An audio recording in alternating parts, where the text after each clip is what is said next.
we'll have 3 funerals that we're going to have to deal with once the fire situation has sorted itself out. But until that time, we've just got to keep on going. What's he doing, you know, because, I mean, not consulting the Queen, not consulting his father. I mean, they're only at Balmoral, they're not that far.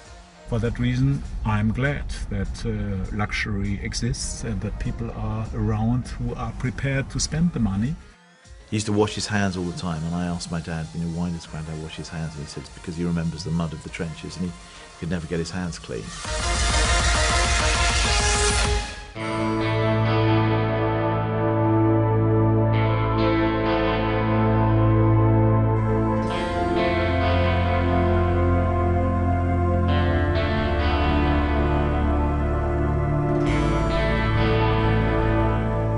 To the bushfire crisis in Australia, where police have confirmed the death of a 71-year-old man, bringing the number of people killed to 25.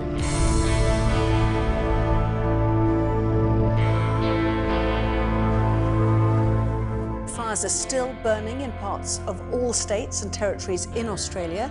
In New South Wales, around 1,500 homes have been destroyed in the past month alone.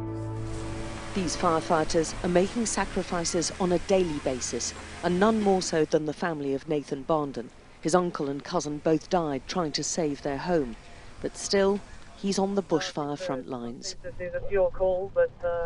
We went with the volunteer as he travelled around the Bega Valley, assessing the most recent damage. His family hasn't even had the funerals yet. Doing his bit for the community seems to be what's getting him through this all. We had a job to do and we had to continue doing that. I think after we told my mum, it was probably still another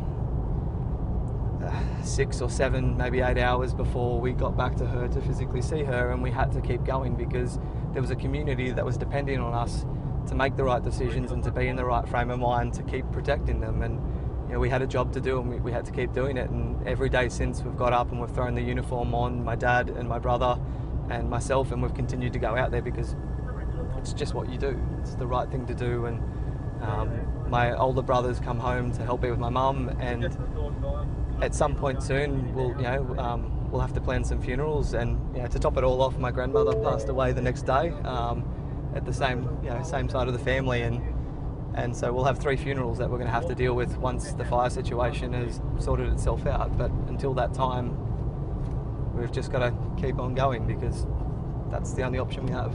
Aren't you scared, Nathan? Especially when it's so up close and personal.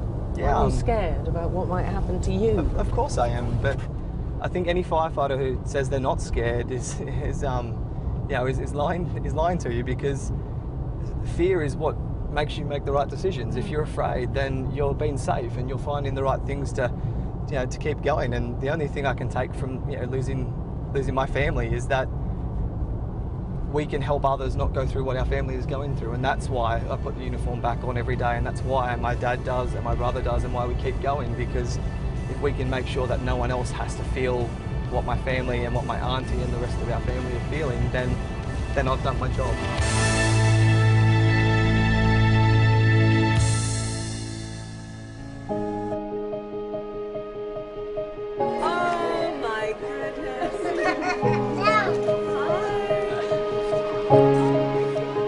This latest announcement that they want to break the mould and step away from being senior royals has caused real turmoil within the royal family.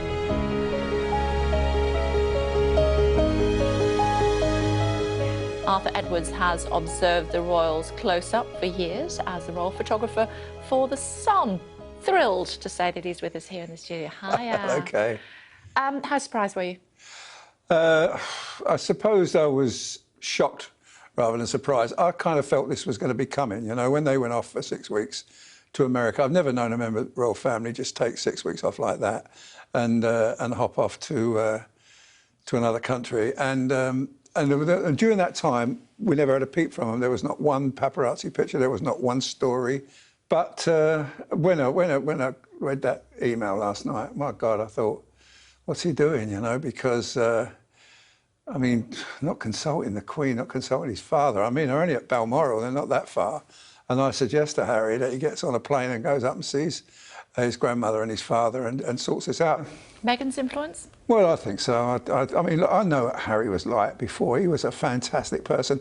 You go to a hospital, children's hospital in Barbados, he would have all the kids laughing and smiling, and he was an incredible person to work with. And I still feel that he's got more to offer, but maybe he's got to go there. Maybe he's got to try it Meghan's way. You know, in a marriage, sometimes you have to give and take, don't you? And if she wants to give that a go, well, fine. But, you know, there's only so many Oprah Winfrey shows you can do, so many speeches you can give. And I think it's the biggest shock since Diana gave that interview on Panorama, when that shocked the nation, shocked me anyway, and I thought I knew it all, but I didn't. It's a shame. Yeah. It is a shame. Yeah. He can recover it by going up and seeing Her Majesty. I think he can. I think that would be the right thing to do. Certainly, the Queen, who's very wise, and his father, who, you know, will probably try and help him as much as he can. Prince Charles, as you know, he's had a terrific last year, you know, with these documentaries and the fact that his approval rating's risen, but he will be so upset for this lad. He won't be angry. He won't berate his son. He'll try and counsel him.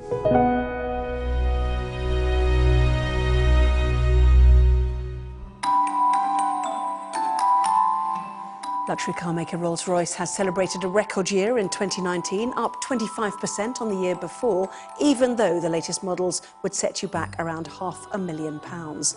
Our business correspondent Paul Kelso had a rare chance to travel in one, accompanied by the chief executive of the company, who, like the British company's owners, happens to be German.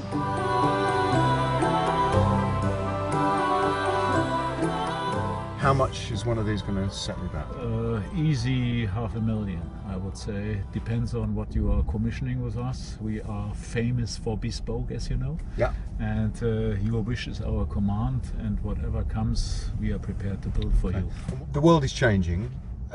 Is there a future for this kind of really, you would use the word luxury, but this is excessive. This costs more than a house. This costs 2 times the average house, 20 times the average salary. Is this kind of spending sustainable? I think so. I think nothing wrong with that. Mm-hmm. And it's not only about, let's say, us doing that. I think we should be glad that we have the luxury industry in the world, because luxury is good for your soul. It is something that is quite inspiring, something you hardly see on every single street corner. It fulfills personal dreams. It satisfies to a certain point. Don't forget, we are putting over 2,000 people into work. Yeah. We are the biggest employer here in West Sussex in the UK. So for that reason, I think it's great that Rolls-Royce has such a great reputation and also success worldwide. It's fantastic for the British industry. And for the British economy, and it's fabulous also for employing so many people. For that reason, I'm glad that luxury exists and that people are around who are prepared to spend the money on luxury goods. And it's not only cars, it's jewelry, it's watches, it's fashion. I think this entire market of luxury is pretty much growing over the next years, I'm sure. Yeah, one wonders if it's good for the soul, this spending, because they run out of things to spend money on.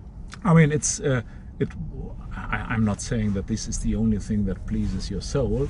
Of course not, but I think also you need to see that many of our clients are hardworking. And they have also done quite a lot for the economy. As I told you, 80% of our customers are businessmen and businesswomen, putting again many people into work. So they are the drivers of the economy in many, many countries worldwide. For that reason, I think it's fine for me, it's fair for me if they do extra achievements and have extra achievements in their life. Why not spending some of your earned money into some luxury?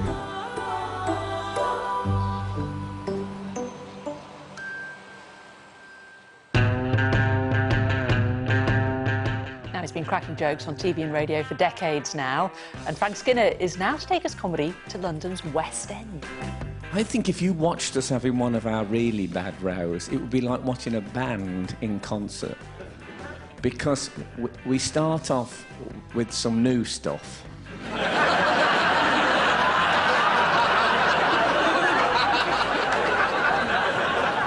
And then we start rolling out our greatest hits. The problem is that a lot of us are so old we can't remember what was going on in 2009. It's lovely to have you here, Frank. Thank you. It's lovely to be here. Thanks very much for joining us. You've done so much over your career already, but not the West End. This is extraordinary. No, I haven't done a lot of proper West End run before with stand-up, so it is quite exciting. So you get your picture outside the theatre and all that. Usually I'm somewhere for one night and then I'm gone. And now I'll be able to put pictures up in my dressing room and stuff like that, which is great. I can bring the spittoon. You've got this great radio career going on. You've also obviously done TV, you've written songs. What is it you prefer doing the most? Well, I do like stand-up because that's what I started doing. And I've noticed that when I write stand-up, I do it with a biro and a pad. Old school. Because that's how I started. I didn't have... I remember my first word processor was quite a moment. So, yeah, it really feels like back to basics with it. Though the radio is a joyous thing as well. And you say you write it with a biro, Frank. How much of it is scripted? How much of it is improvised as you go along, depending on how the audience are reacting to you? Well, I mean, I build the scaffolding, but a lot of the bricks appear that night, so I can be talking to someone who's got an unusual job or who just calls something out, and that sends the whole thing going somewhere else, which is the most exciting part of it, you know.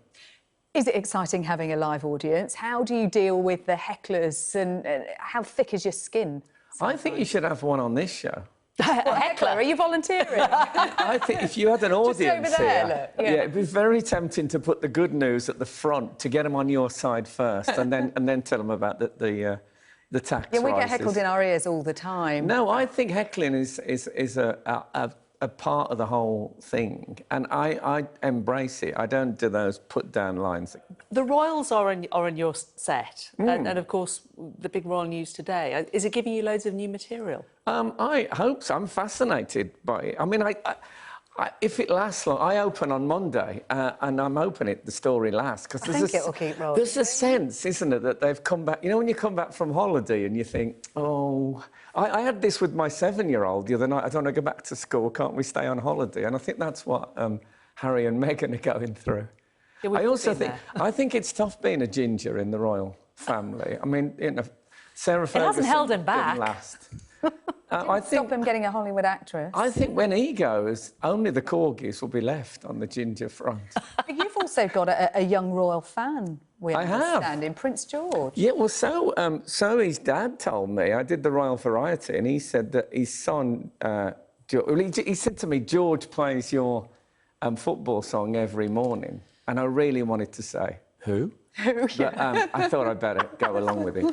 And he said, yeah, so every morning in wherever they live, Kensington. one of the palaces, yeah, he's blasting out 3 lines, which is I was very pleased about it.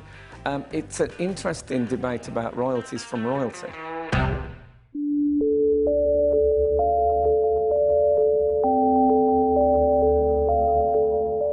Continuing rising tensions between Iran and the US is putting negotiations between Tehran and the United Kingdom over detainees at risk. Sherry Izadi's husband, Anush Ashuri, was sentenced to 10 years in prison last year after Iran found him guilty of spying for the Israeli intelligence agency. So you're allowed to talk to him for, what, 20 minutes a day, something like that, on the phone. How does the conversation go between the two of you? The conversations, obviously, you know, sometimes it's quite personal, but you're always aware that someone is listening to your conversation. So sometimes it's very difficult to be just yourself. You know, you have to be on your guard all the time. But with this escalation, everybody's feeling extremely low. I think the chances of anybody reaching an agreement seems very far away now. What impact is all this having on you? It's very difficult sometimes because you feel like you're carrying the burden of the whole family on your shoulder, and there's so many things to juggle. There's work, there's home, I mean, my children are grown up, but obviously they're still my children. And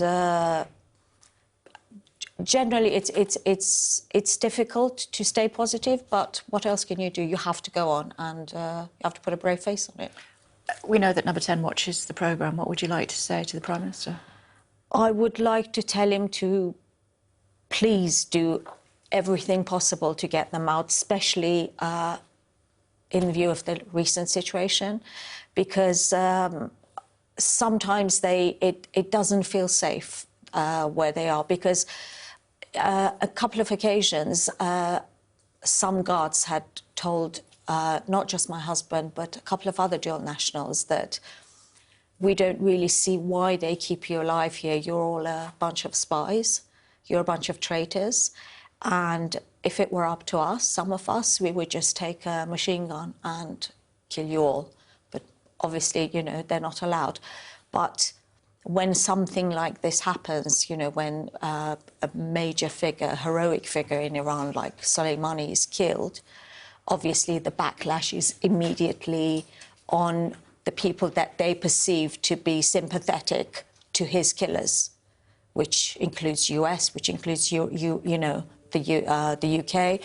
So I really would like the Prime Minister to double, to triple his, you know, his efforts. Please do something.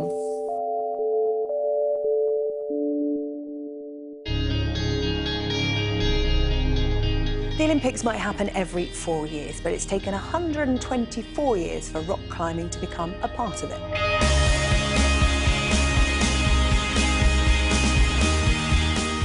Britain's most successful climber, Shauna Coxey, now needs to get to grips with the format. It still seems really strange to hear people say that climbing is going to be in the Olympics, and then to think about being part of that Olympics as an athlete is, yeah, it's so surreal. I think climbing was growing already, and it was kind of growing at this rate that I never expected.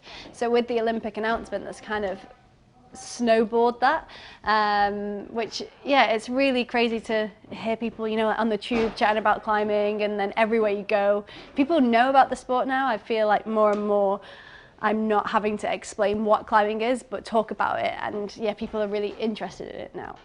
I actually saw someone free climbing, so climbing without ropes, a lady called Catherine Destiville, on the TV when I was 3 years old. And I remember turning to my dad and being like, I want to do that. Yeah, which I guess is quite not very normal for a little kid. We used to watch the adventure programs all the time, and I loved it. And then climbing just stuck in my brain, and we found the local climbing wall about a year later. I want to get to Tokyo fit, healthy, happy, strong, and if I can do that, then I definitely feel like I can compete for a medal. But with climbing, it's not a sport where you directly compete against anyone else. I guess a little bit in speed, but in boulder and lead, it's you and the wall. All you can control is your own performance. So yeah, I want to be able to give my best performance, and if that's worthy of a medal, then that'd be amazing. But yeah, I just want to get there and be ready to compete.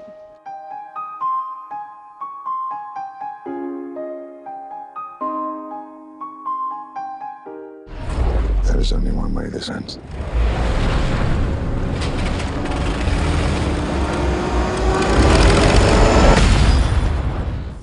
With awards season firmly underway, the First World War epic 1917 has already won 2 Golden Globes and picked up 9 BAFTA nominations.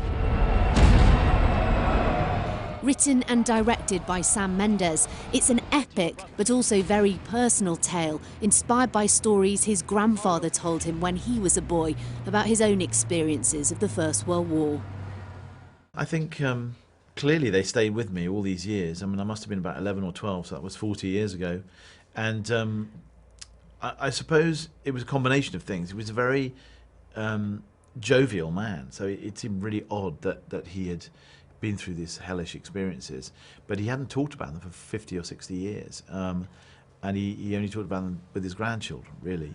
He used to wash his hands all the time, and I asked my dad, you know, why does Grandad wash his hands? And he said it's because he remembers the mud of the trenches, and he could never get his hands clean. And that really struck me as well, that it was still in his body, it was in his every fibre of his being, almost unconsciously, even though it had been so long ago. So they stayed with me.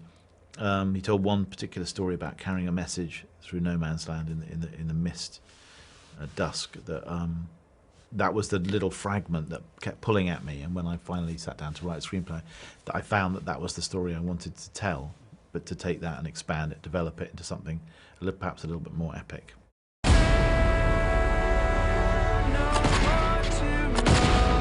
can't possibly make it that way, man. You bloody insane! You want it to be immersive, and you want to make it feel as if the audience is with and alongside these actors and experiencing time with the characters, just feeling every second passing, taking every step with them, and understanding geography and distance and difficulty and all those things. It sort of just feels different when you're not going to cut out, you're not going to jump 100 yards, you're not going to see a sudden God shot and see what they can't see. You can only ever see what they can see. Sometimes you can't even see that. I hoped today might be a good day.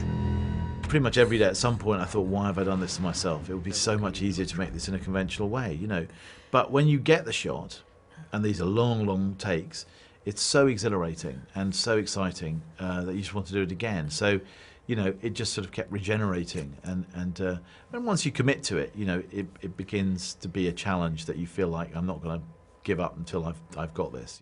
It's very important and very personal, and I'm very proud of it.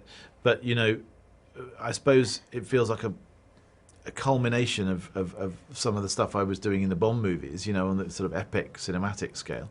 But at the same time, a culmination of some of the stuff I'm doing in the theatre, because for me it's not unusual to do a 2-hour story without someone saying cut, because that's what that's what I do with most of the time anyway. So it feels like a very particular marriage of all those different things, which has never really happened before.